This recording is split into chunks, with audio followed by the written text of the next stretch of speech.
Today's podcast is presented by Podgo. Podgo is the easiest way for you to monetize your podcast, providing podcasters with a flat rate for ad space so you always know how much you get when you include an ad from Podgo.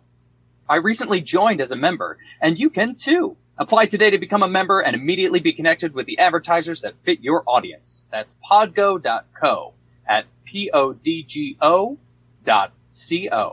And please put unprofessional development in the "How did you hear about Podgo?" That will give us a little finder's fee. Thank you.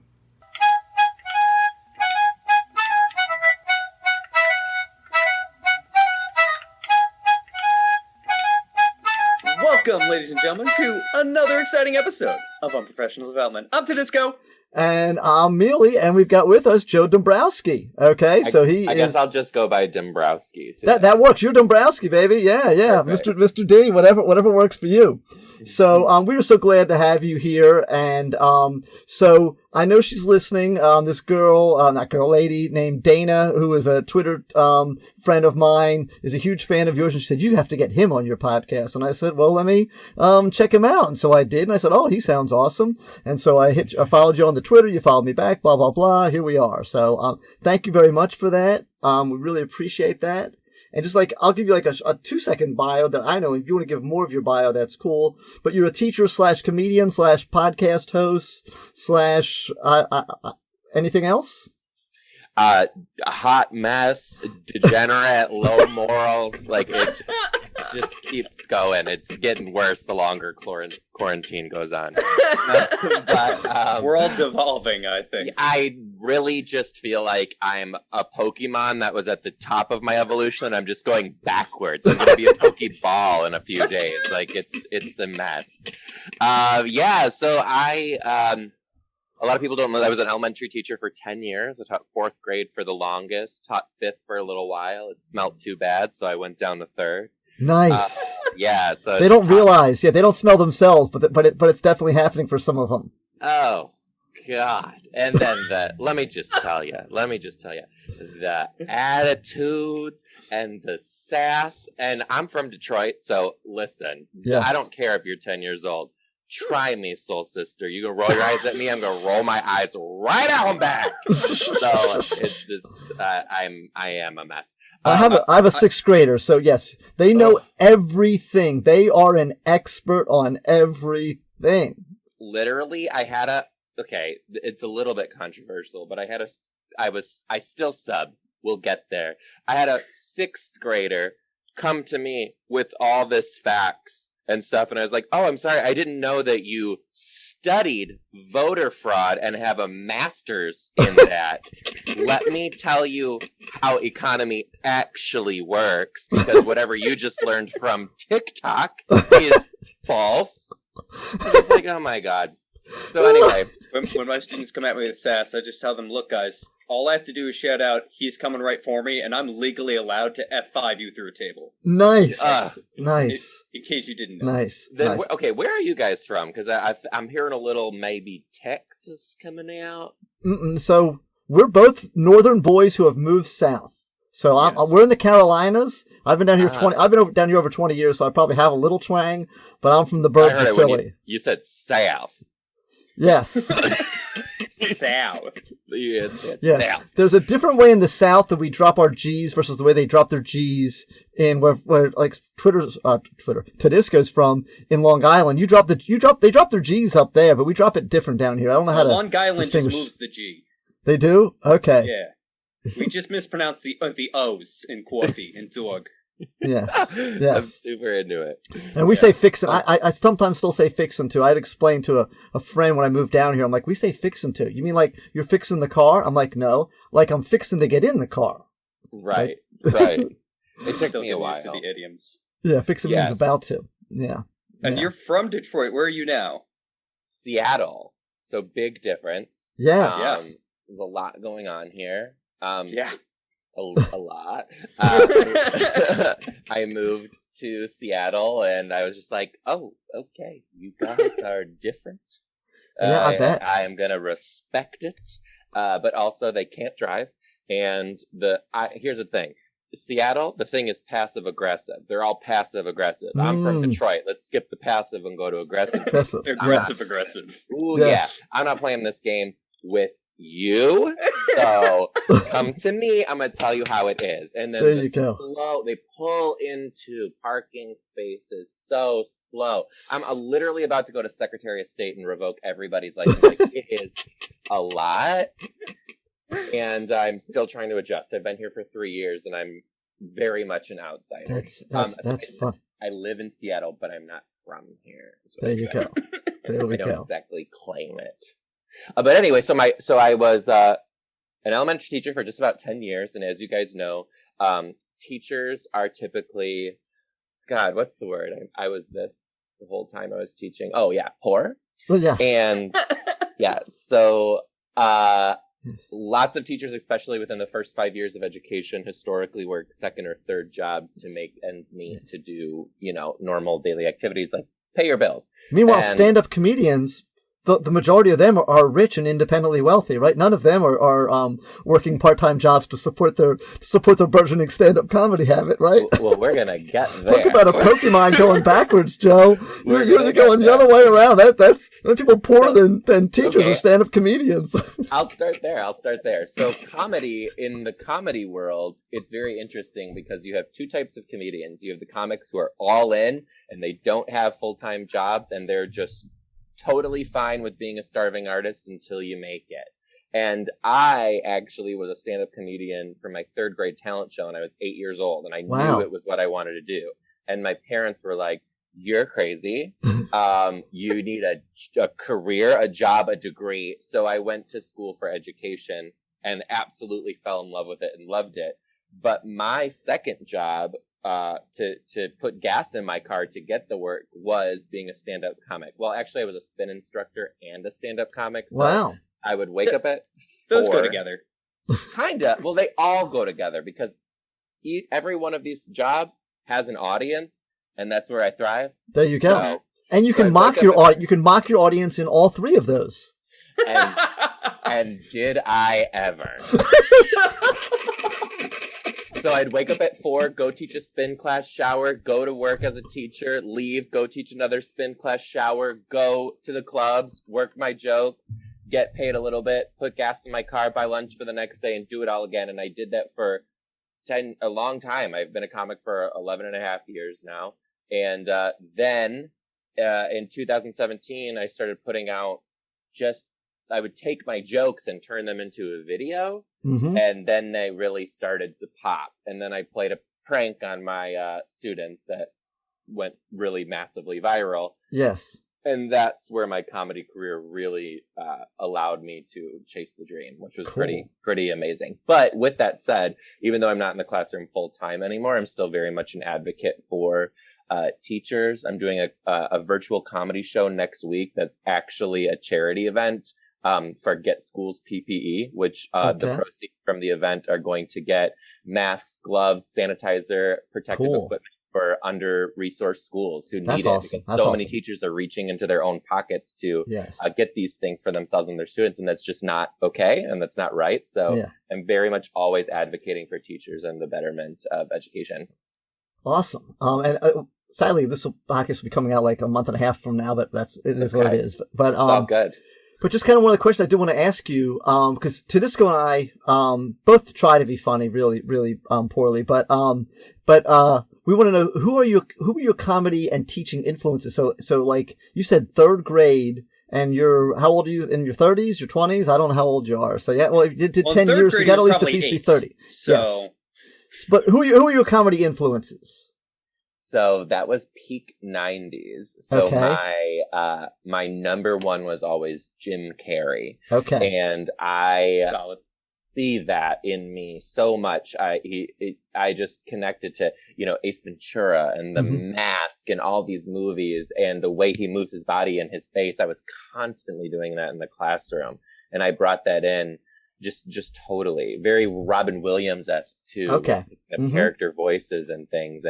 But as much as I can say, like, that was my inspiration, that was kind of just who I was. Like, I was like 4 or 5 years old, and my uncles and aunts would tell my other cousins, like, you're cousin's going to be on TV one day. Like, just cool it. Nice. And it's just, I was always entertaining. There you go. There you go. That's awesome. And so how does that translate? Give us like more details as to how that translates into the classroom, and how that, can you give us maybe specific examples or what that looks like in the classroom? Yeah, comedy and teaching go hand in hand. You know, you have in one way of looking at it, you have hecklers in the club and you have hecklers in the classroom. And as funny as that is, the more that I would do comedy, the better educator I would become, because I was able to think on my feet, make split second decisions. Someone would say some smart aleck comment and I would know how to wittily put them in their place to make a point, not break their spirit, but get the class to understand where I stand. Yes. And the ability to do that over and over and over and over and over again truly made me such a better teacher. And I'm so grateful for my time on stage as I was still a teacher because of that. But then even furthermore, like, relationship building, you know, when you're at the clubs, you're always looking, when you're struggling for stage time, you're constantly trying to make friends with so many people. And then who are you trying to make friends in the classroom? The parents have to trust you. The parents have to rely on you. The parents have to believe that you are looking out for the best interest of the product, which was comedy and teaching the kids. Right. So I was always finding these similarities, and it was wild how much both helped me. Yeah. And when you can make people laugh, they feel connected to you. Like, that instantly just builds relationship with kids. Like, without even trying, if they can laugh at the things that you're saying, not only are they going to remember what you said, but they're going to remember you, and they're going to, you know, think positively about you. And that just instantly starts to build relationships with them. And you know how I know that was true is I would go to parent-teacher conferences, and it would be the one kid who had, like, the most difficult kid, or maybe the most quiet kid who barely ever talked. And their parent at conferences would just say, they're obsessed with you. Like, they talk about you all the time. They quote you. You said this 3 months ago, and they say it all the time at dinner. We had to ground them because they say it too much. They're like, and that's when it was like, okay, like, humor, it allows people to drop their guard. And I've always said, and in the spirit of living in quarantine and coronavirus now, I believe it more than ever, that laughter truly is the best medicine and will help you overcome whatever it is that we're trying to get through. Yeah, I was going to say, I try to, in the beginning, before I pick on certain kids, I try to be as self-deprecating as I can. So the kind of like, the comedy starts by picking on me and let me know. But then I'm sure you saw this. There were probably some kids after a while that almost want to be picked on. Like, they're like, you're making fun of that one. How can I, like, act goofy so that you make a joke about me so that I can get some of that, like, you know, that attention? And I would, like, have kids that would definitely want to be picked on. Yeah, there's always those, the ones who try to be the extroverts. And I always kind of gravitated towards those kids who were, the teachers who were not me would view those kids as annoying, right? Because they're constantly trying to, like, get the approval through laughter. And when I looked at those kids, I saw myself as a kid, and I realized, I was like, this kid's got a desire, but doesn't know how. So my biggest thing in the classroom is teachers are always asking me, if you act like this, if you're funny like this, if you're outgoing like this, how do you ever get the kids to respect you? And it comes down to time and place. Yes. If you can put in the work and the time, then we will find the place to be funny. And if it's not right now, I'm going to check you and tell you it's not right now. But I'm going to allow you the opportunity to have it in another area of the day. I specifically remember one student who was just constantly barking out these smart aleck remarks that were very funny, but they were at the wrong time and they were nothing but a hindrance to the lesson, right? So I told him, I was like, I think you're so funny. This is the magic line. You ready for it? I see a lot of me in you. Right. Magic line.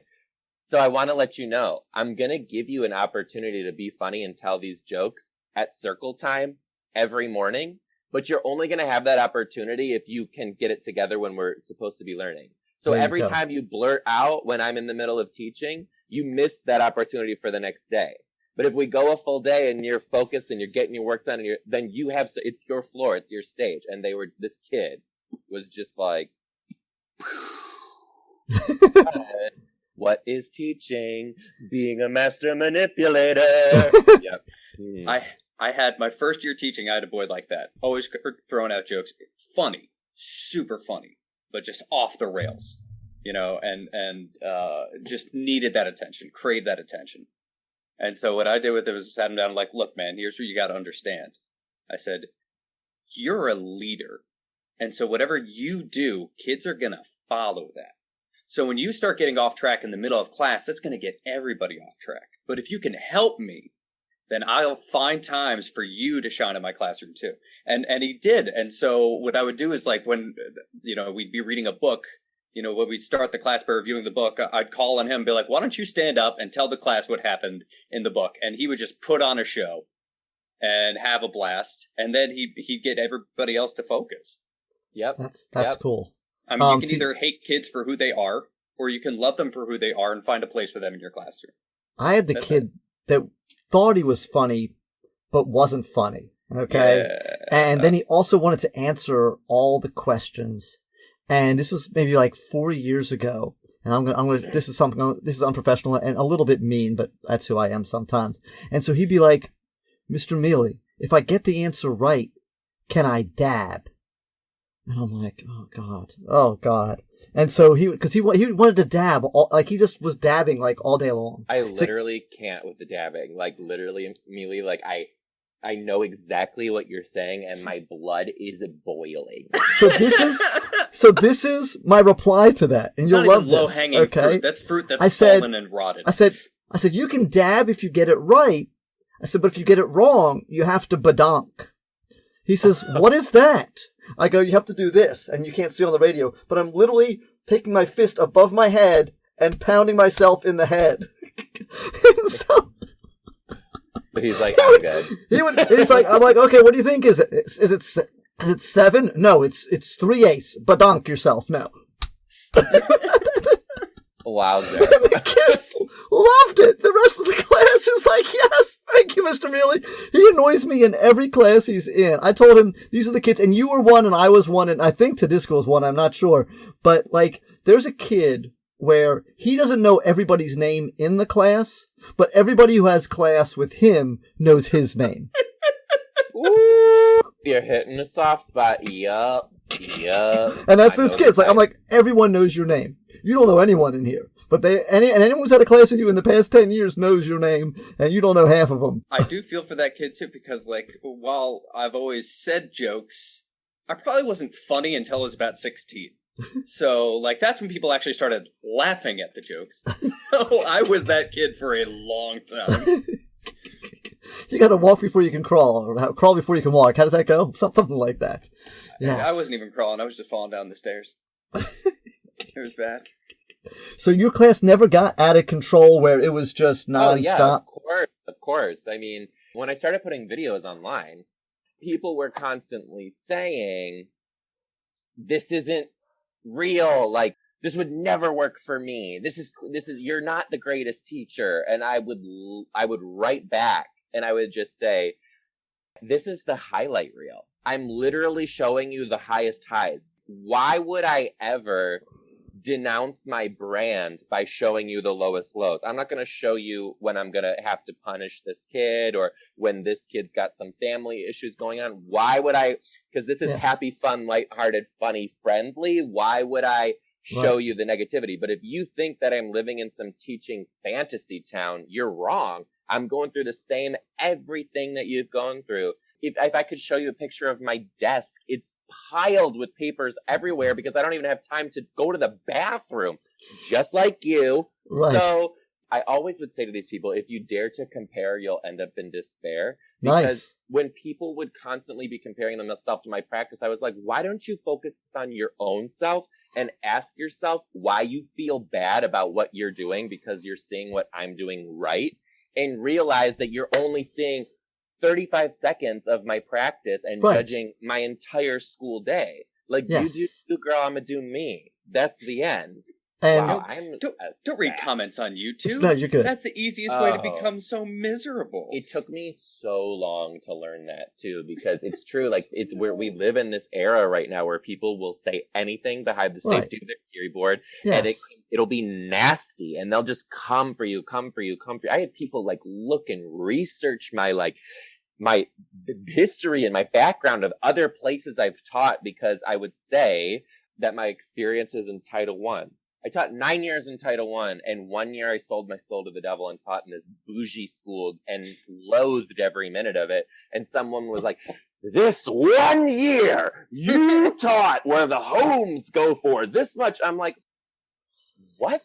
I really feel for those people, because trolls is what the thing, but to some degree they're leeches also, is that they see, they're like, okay, I can't get famous. I don't have anything to be famous about. I'll be famous for being mocking these people or doing this thing or whatever. Sadly, they get some level of positive reinforcement of it, getting the reaction out of the person that they've trolled and the person that is happening. And then they're like, it's truly toxic. You can never win. This blew my mind. Somebody wrote on my page that what I was showing was toxic positivity. Yes. I was like, literally, you've lost your mind. You're off your rocker. Block. I have no problem blocking someone. And by I said someone because the word that I was going to use, I don't think is something you want me to use. We're PG here, not R. Okay. You're welcome. I've been trying very hard, and I've been doing very good. So if we could just give me some positive reinforcement for that. You're good. Yeah. Perfect. Like I was going to say, Tudisco stays completely off of social media. I've only been on it since we started the podcast, and I had to learn the hard way that I'm like, you don't actually want to have a discussion. You just want to puff yourself up, and you want to have straw men and move goalposts and whatever it is you can to kind of make me look worse to make you look better, I guess. And I'm like, so now I just see things. I'm like, I know what that is. That's bait. That's bait right there. Yeah. That's a perfect way to put it. Bait. Yes. And I will agree. Sometimes I'll probably twice a day I type a tweet and hit discard and go, nope, that's not getting in there with that again. I'm going to just get muddy if I get down there with them. So just got to learn how to do that. Being from Detroit, I have a very vindictive spirit sometimes, which is a terrible trait. So I will type what I want to write back. I'll type it into Word, read it back to myself, feel very good about the hateful things that I've said, then delete it. And then just be like, that doesn't need to go anywhere other than your brain. Yeah, and that's fine. You just got to, it's like going outside and screaming at the trees or something like that, and then you then you feel better, and you just learn. I guess that someday Tudisco will be that big, and people will be doing that, but we're still itty bitty, so no one's. We already are in our hearts. Yes. There you go. That's what matters. Hey, unprofessionals! This here's another one of them there commercials. Okay, it's for a good friend, Alex Pimental. Yeah. He used to be a math teacher. Now he does taxes. Okay? You want your taxes done by a math teacher. You want to make sure it's done right. Just like those other things you have math teachers do when you struggle with, have a math teacher do your taxes. Or if you are a math teacher and you just don't feel like doing it, you just send it on to him. Alright? His prices are reasonable, starting at $75. He can do all 50 states. I live in Arizona, but I work in Oklahoma, okay? Who are you, King Tut? But anyway, sorry, Steve Martin fans. But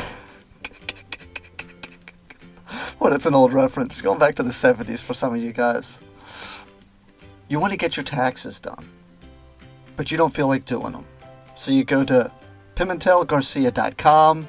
The connection's in the show notes down there. You just go down to the show notes, you click on that, it takes you to the website, you connect with Alex there. He does your taxes for you, gets them done lickety-split. Alright? So that's what you need to do. So thank you guys. Thank you for supporting a teacher who is trying to go out and get a little business started. We appreciate you. And now, back to the wonderful show. Actually, this does bring up a question I've been thinking about. Not quite the same thing, but in terms of negative feedback and whatnot. So, Joe, you use a lot of comedy in the classroom and whatnot. Have your administrations that you've been working with, have they always embraced that and allowed that, or have you had to deal with some negativity from that end as well? So I've worked in 4 different school districts over my time. So I've had 4 different administrators. I've worked under 4 different types of leaders, and each was vastly different, right? The very first boss that I ever worked for, she said she hired me based off of my spirit and charisma so she could like see it.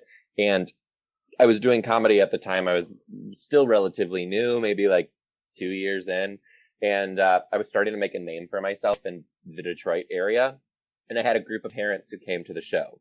And I was freaking out. And I told myself, I was like, oh God, either I can go with my normal work or I can do something new. And I went with my normal work and they loved it. And then word started to spread. And then I had more groups of parents. And then I had staff members coming to my shows. And then one day I had my boss come to my show and she didn't tell me. And I was like, you're fired. You're done. You're fired. And she came into my classroom the next morning and she was just like, you have a gift and you don't understand how much I needed that laugh. Don't stop. And I was like, that's awesome. So she super supported me.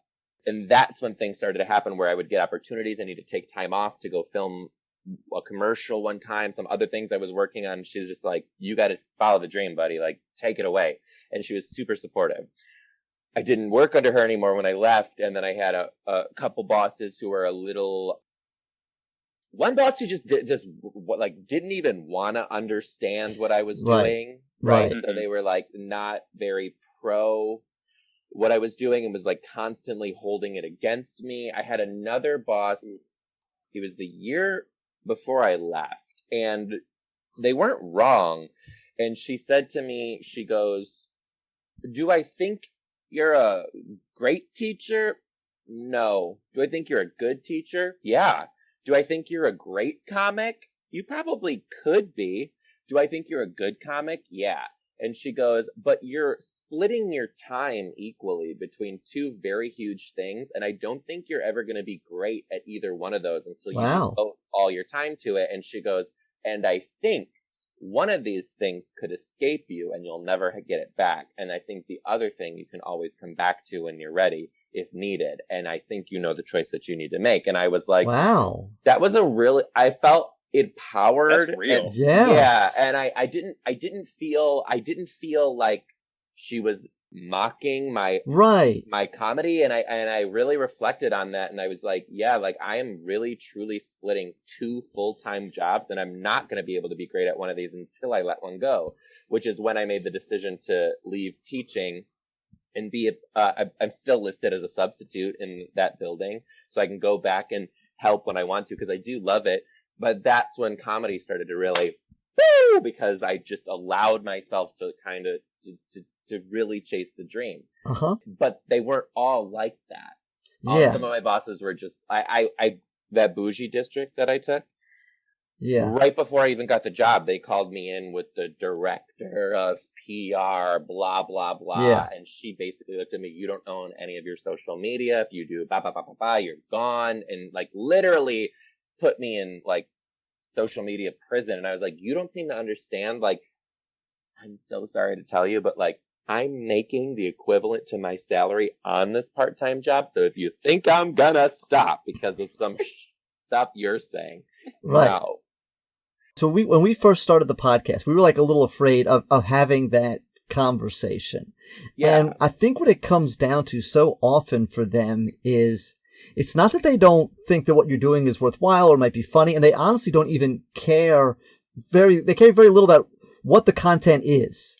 They're just afraid that one thing you say causes them a month of media drama and they're afraid of that. But it's like, we wanted to give them plausible deniability. If you don't know what I'm saying, you don't know that I'm doing this, and maybe I should, and that's because I'm afraid of having that conversation. I've got like a wife and kids and not trying to lose my livelihood because this isn't making as much money.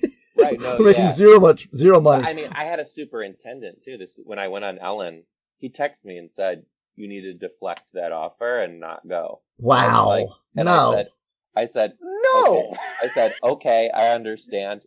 Called the show back and said, when's my plane takeoff? Yes. And I was like, are you joking me? But there comes a time too where I understood where he was coming from. He was protecting the district. He knows media can be skewed and edited and make you look any sort of way. And Yes. But like I was protecting mine and I was willing to break the rules to do what I needed to do to get where I needed to be. And it worked off in my benefit. Was it the right thing to do? No. But the biggest thing that I think is wrong with education is we don't value the individual anymore. We don't value uniqueness.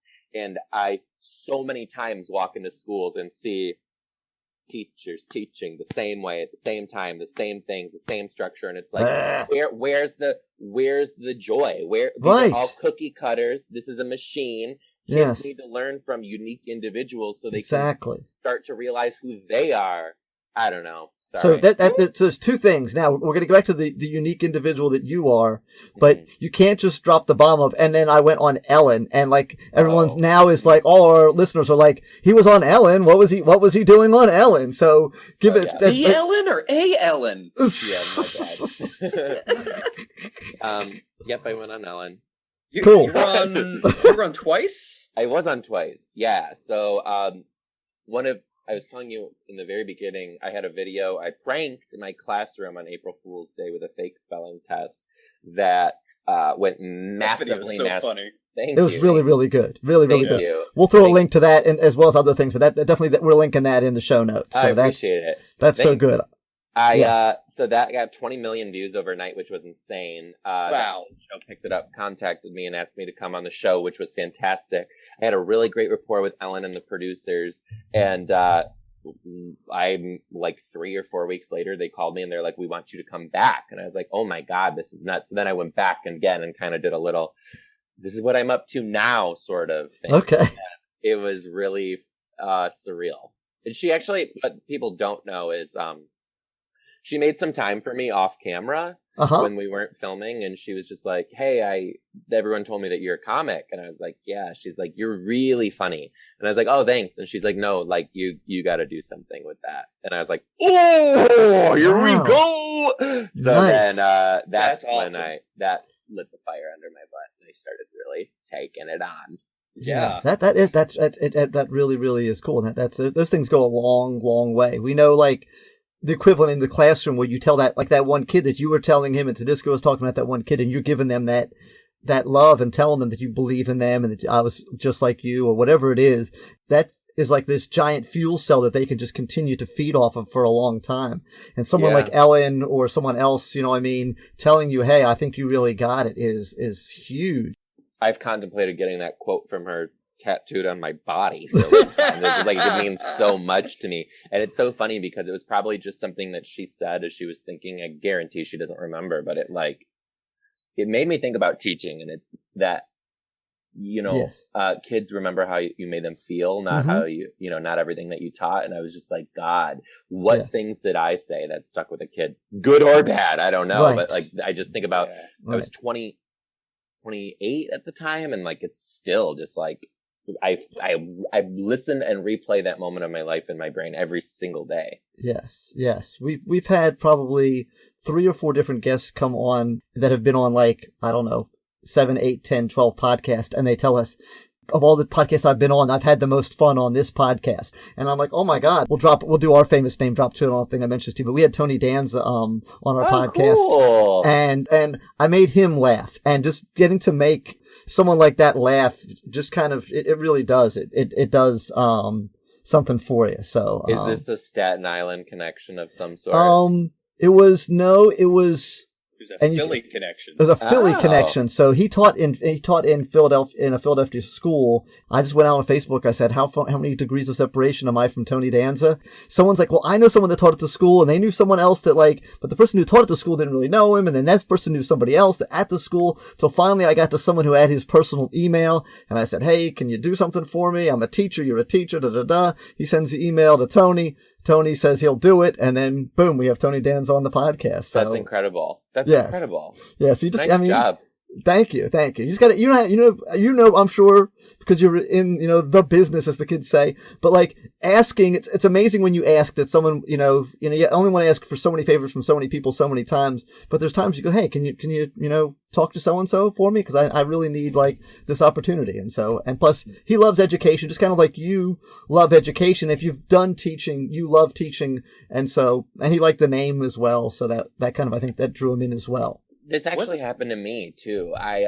There's a band that I've been following so incredibly heavily since I was in early college. It's a band called Matt and Kim. It's okay. I'm old. It's all good. It's all good. But okay, they're like Daylight. Didn't they sing Daylight? Yes, they sure did. Yes. So okay, Yay! let me play this whole story for you. Go for it. Full circle. I have been to their live show 6 times. One time was Lollapalooza. Another time I saw them at Coachella. But the most memorable times I saw them in my home state of Michigan at the Royal Oak Music Theater. And Kim, the drummer, pointed her drumstick at me in a crowd, threw it. I reached up, I caught it like this, like in my hand, her actual drumstick, right? Nice. Come full circle. About a year ago, they DM me and they're like, "Oh my God, we see you're coming to LA. We're super fans. We'd love to come to your show." I'm like, "Hold the phone. You're fans of me?" Yeah, I was like, "You're fans of me?" So then things happen, coronavirus happens, the show doesn't happen, we're still connecting online, and I shoot my shot. I'm like, "Would you guys come on my podcast?" And they were like, "Totally." So then I got them as a guest on mine. Nice. And then to bring it even more full circle, I found out last week that I'm playing the Royal Oak Music Hall next year. Nice. Yeah, so I was like, this is going to be so crazy. I'm going to bawl my eyes out, but, you know. Did you get them to sign the drumstick? I didn't, but I still do have it. Yeah. And they're very, sometimes people will say they're a fan of you and it's not real. It's just a thing they say. Yeah, like, "Oh, I love your work." And it's like, what's my work? They literally were quoting my jokes back to me. Wow. Like, this is psychotic. And they said, they're like, "Listen, whenever you come to wherever we are or vice versa, let's do cocktails. We'll go to the show. It'll be so great." And I'm like, "You better believe I'm going to have that drumstick in my pocket." Nice. So yeah. Nice. Pretty crazy. That is wild. That is wild. It is wild. It is wild. So kind of, I guess, related to that, I am curious, but do you prefer completely as a stand-up from now till forever? Or would you rather get more into comedic acting, or do you like sketch comedy? And you talked about Jim Carrey and Robin Williams, who obviously both did all three. And so what would you think would be where you would like to be? Yeah, so before the pandy happened, I was actually in the process of pitching 2 TV shows that I've written. One's scripted, one's unscripted. I'm hoping once everything's back to normal, I can get back to pitching those and hopefully getting them picked up, produced, and on air. But very much in the spirit of comedy and teaching mixed together, my ideas that I've written for these shows are very much teacher-oriented with a lens of humor. Which I think is still very much my brand and what I reside in. People say too, they're like, "You're not in the classroom, so how long is this teacher stuff gonna matter?" I'm like, "You don't understand. 1 day in the classroom gives me 1 year of material, and I taught for 10. So this is gonna happen the rest of my existence. It's just a big part of who you are." Right. I was gonna say, teaching is a calling. If you're a teacher, you're a teacher, and you're a teacher for life. Tony Danza did 1 year, but if you read his book or listen to his podcast with us, he's a teacher. You know, and if you're a teacher, you're a teacher. Stop. Once a teacher, always a teacher. Yes. And it just is who I am and will always be who I am. My claim to fame stemmed from my time in the classroom. It wasn't the other way around. There, something happened and then people found out I was a teacher. It was the other way around. So I would say getting those shows picked up is actually more of a short-term goal, maybe like a 10-year goal. But I would love to continue producing shows. Comedy sketch is a big thing of mine too, and just continue to create, have those shows picked up, produce more comedic acting, comedy, stand up. I was touring before this happened as well, the pandemic, and I actually did 2 tours. I did a U.S. national tour and an Australian tour. Nice. Just kind of gonna throw that out there. That's cool. Nice. Yeah, I would love for that show to be a streaming special somewhere. Right. So you have video of it, I assume, sitting somewhere. Yeah. But we'll see what happens. The world's just such a weird place right now that it's like, what can we do? And it's kind of like my career's, I wouldn't say stopped, but it's a little bit on pause. Like the rest of the world. Everything. Oh yeah. Yes. And I don't know if you go back this far. See, one of my dreams, and it won't come to fruition because I'm an old man now, but my dream was to be a Ralph Malph character. Do you know Ralph Malph? Yes. From Happy Days. Yes. I always said, I don't want to be Fonzie. I don't want to be Richie. Like, I don't want to be Jerry Seinfeld. I would want to be Newman. I just want to, I want to pop in. I want to say something stupid for like 2 minutes. And when I'm there, I'm bringing it and it's going to be funny, but I'm not trying to carry a whole show and peace. I'm out. Dude, I'm the opposite. I'm Mork just trying to find my Mindy. Like, right. Yeah. You want just people, all around you. Yeah. So you kind of alluded to this before. You were talking about how a year in the classroom gives you 10 years of material. Can you think of any like really funny stories that stand out to you or that you always kind of go to, especially if you want to get a new crowd started or if you just want to make a big splash at a party? Yeah, I guess you need to tell me what level of okay you're fine with me saying. PG-13. PG-13. Okay. So if I use medical terms, that's fine. Yes, yeah. Just know we're not putting the E next to the podcast. Right. I was teaching sex ed, which was always. To what grade? How old are the kids?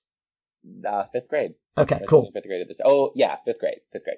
It's always a treat. They're always so confused. So I'm shocked at how many kids come in with 0 bit of base knowledge on these topics.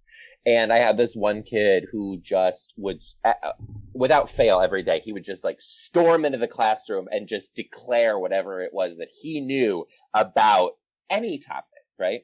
So we're teaching sex ed. Everyone's like quiet and awkward. And he raises his hand and he just full volume yells to everyone, Mr. D, did you know that girls have a tiny penis and it's called a clitoris? And I was like, no. But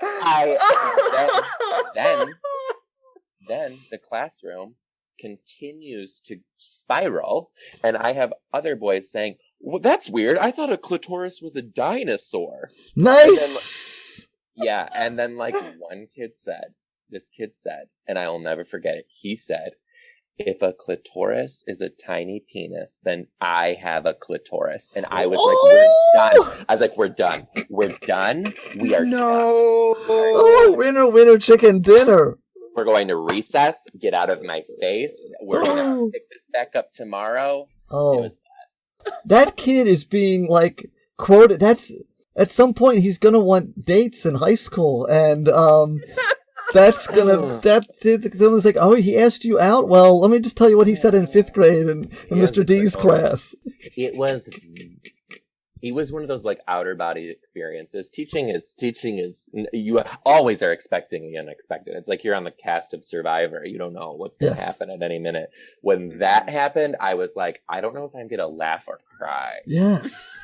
I would have to turn around and face the board. I couldn't even look at them. I would not be able to look at them. I would have to like, excuse me, I gotta like go blow my nose or something, whatever it is. And they know so much. It's like a quick other one. This happened again. This was like my 2nd year teaching. I had a pet rabbit. She was the reading rabbit. So during silent reading, I'd let her out. If she hopped in your lap, you read out loud to her. It was a really cool tactic. Dude. Oh, it was until, it was like warm out. I was like, let's take the rabbit outside. We're learning about adaptation. So you could see how she acts in her natural habitat. This rabbit is like white. It looks like like one of those fluffy pillows. Mm-hmm. I put it in the grass. We all step back. We're like 20 feet back, just watching this thing eat. A hawk came and swooped it up and got it and took it away. Oh! No! In front of my entire class. And then it gets better. That's the pilot episode for your show, by the way. Just in case you didn't know. It is. Yes. The kid that, you have that one unfiltered kid who just says, literally, all the girls are crying. And he puts his hands up and goes, it's the circle of life. I was like, I'm going to die now. I'm going to die right now. Oh, wow. That is good stuff. Oh. Yeah. So, kept my job, taught for another 7 years. There you go. Oh, so we're running out of time here. We did not get to the sexual identity question. I didn't know if you wanted to like address that. Talk book. about. I'm an so open kind book. of just kind of share with us how you navigated the landscape, and it's obviously it's an ever changing landscape in the school system as to what was you couldn't talk about and how people accept it. Probably depended on the administration as well. And so, how did you navigate that? And obviously, based on age level, it's slightly different as well. Especially the questions you'll get from young kids who don't understand. Right. Yeah, my biggest thing in the classroom, my first few years, I was like horrified of that. Like I would every once in a while, I'd have a kid come up to me and be like, "Why do you sound like a girl?" I was like, "I don't. I sound like a woman." But nice. I would just kind of, like. I didn't really know what to do, and I wasn't fully myself. And then I started to realize that, first of all, kids are taught how to hate. And if they don't know the difference, then they don't hate you. So I realized it's so important for me to be I'm not going to outwardly be like, hey, I'm gay. That means I like dudes. Like I was not going to do that. But just by me being myself, and not being ashamed to be like, this is my partner, Morgan. We live together and have been together for so many years. We're starting our own family. Like kids are smart. They understand like what that means, and they understand like that's okay. But then it hit me even more when I started to realize that kids are going to turn into young adults who go to college and meet people of all walks of life who are different from themselves. But if you're a kid and you're in one of those schools with the cookie-cutter teachers who are the same every single year that they go, they're not learning how to interact with a diverse group of humans, and they're not learning how to interact with people who think or are different than themselves. Mm-hmm. So I always say it's so important for LGBTQ educators to just be who they are. Right. The same person you wake up as is the same person you should be in the classroom. Because kids will learn and trust that this isn't scary, this isn't wrong, this isn't unacceptable. It's just like a way other types of humans are, and the other types of humans are different than who you are. And my goal was always that students would go to college and like meet another gay person, and they would say, oh, actually, I had a gay teacher and he was great and he cared about me a lot. So I hope you're great too. There's nothing wrong with this. Or they can say, I had a gay teacher. He was horrible, but he cared about me. So, you know what I mean? Because, I'm not saying you got to get along with all people. You don't. No. There's going to be people who you don't like, but you have to respect all people. Right. For the core of who they are. And you have to hate them for who they are deep down inside. Just like Martin Luther King Jr. Yeah. There's plenty more reasons to hate people other than things like that and the color of skin or whatever it is. Yeah, there's lots of reasons to hate people. Their stupidity and their comments on YouTube. Yeah, their comments, their keyboard warriorism. But I hear from young first, second year gay and questioning teachers all the time who tell me that they don't feel safe in their situation. They don't feel safe in their school. They can't be who they are. And some schools, it's true. You can't be yourself. There are a lot of places that are going to not hire you or make your life miserable if you're an out educator.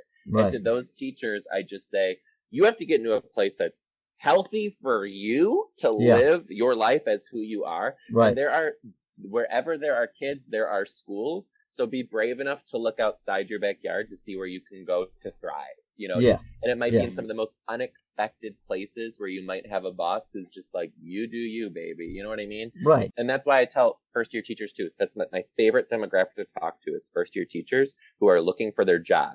You are interviewing the panel as much as they are interviewing you. If you're getting bad vibes, you don't have to take the job.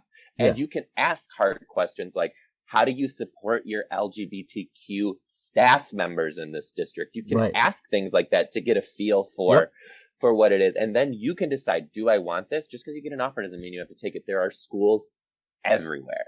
Yeah.